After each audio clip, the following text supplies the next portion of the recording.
পাচ্ছ পেঁয়াজ কুচি করেছি, তার মধ্যে এটা লঙ্কা আর আদা বাটা আর জিরা বাটা কাঁচা সব বুঝতে পারছো, এর মধ্যে মিশিয়ে দিলাম। আর এটা হলো কি সাদা দেখতে পাচ্ছ, এটা পোস্ত বাটা।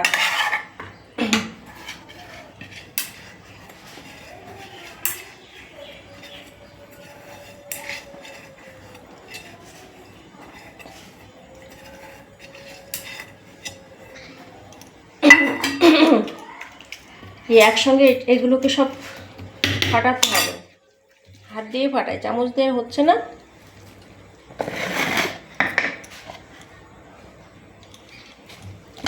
হলুদ দিলাম,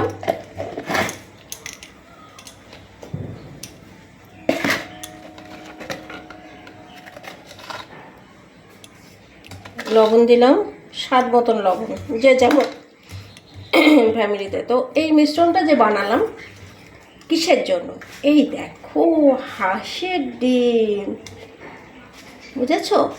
এই যে আমি তাওয়ায় পাতা দিয়ে দিয়েছি, এখন এগুলোকে সাজাবো।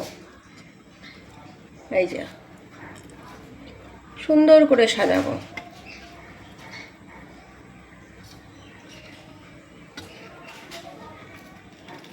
চারটে ডিম আছে, হাফ হাফ করে নিয়েছি, 8টা হয়ে গেল।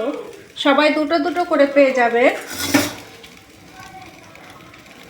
এই যে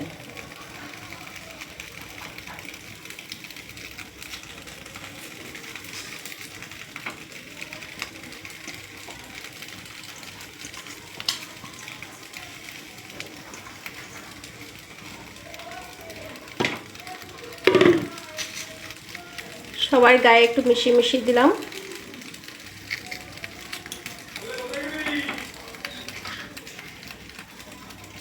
এইবার আমি এটা আমল দুধটাকে গরম জলে করে নিলাম, গুলিয়ে নিয়েছিলাম।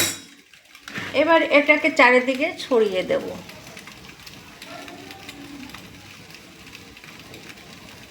এই ছড়িয়ে দিয়ে এবার